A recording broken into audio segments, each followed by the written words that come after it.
A Gift of Chappals. Mridu is a young girl living with her grandmother Tapi and grandfather Thata in Chennai. Mridu goes along with her Tapi to her aunt Rukumani's place one afternoon. There, she meets her cousins Lalli, Ravi, and Meena. Everyone at Rukumani's place was glad to see Mridu. Suddenly, Ravi dragged her to the backyard, where there was a thick bitter berry bush. Ravi took Mridu beside that.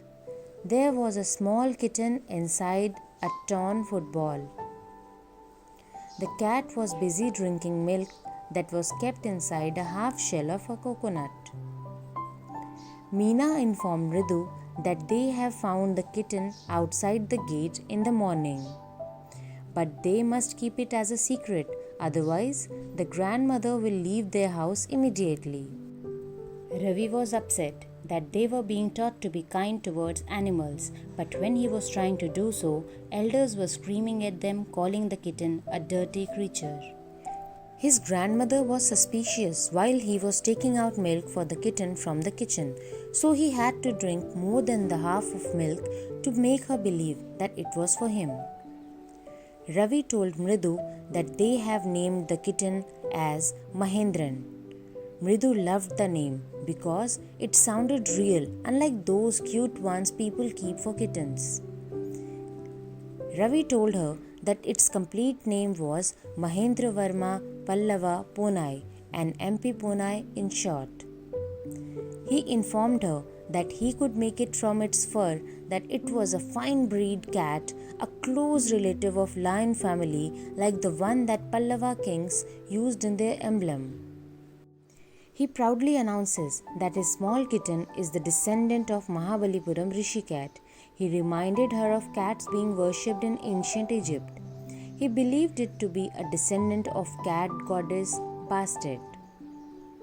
He added that one of the descendants of that cat goddess came in Pallava ship, and his descendant was the Mahabalipuram Rishi cat, and its descendant is MP Punai.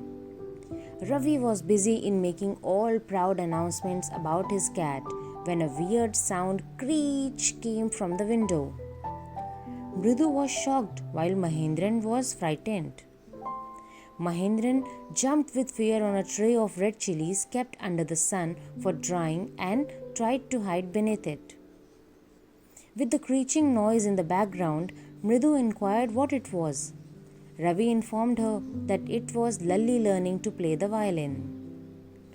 Mridu peeped from the window and she found Lalli was holding the violin in an awkward position, sitting a bit away from her music teacher, who had his back towards the window.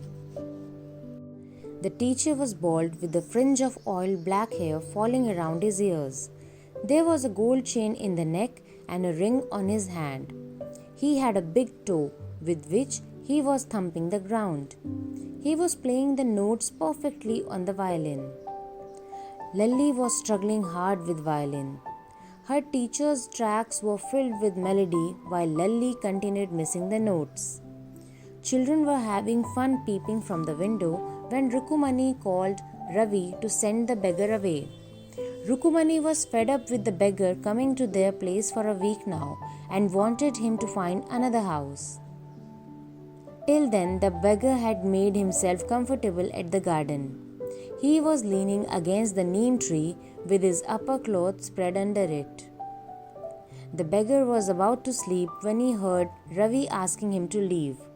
He was shocked hearing this and called for the lady of the house.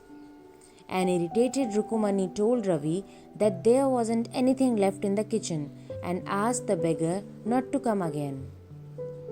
Her voice was so loud that Ravi didn't have to repeat her words to the beggar.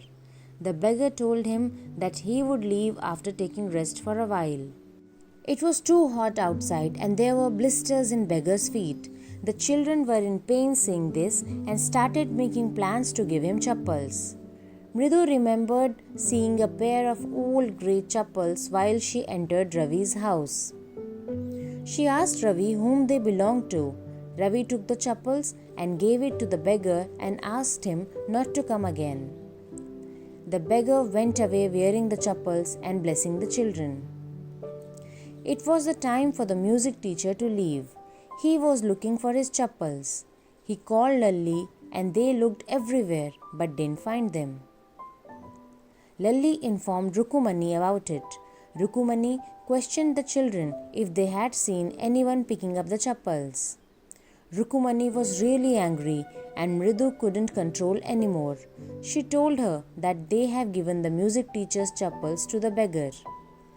Rukumani went inside and brought Gopu Mama's new chappals and gave them to the music teacher. The teacher was happy getting the new chappals but still pretended as though it was tough for him to accept them.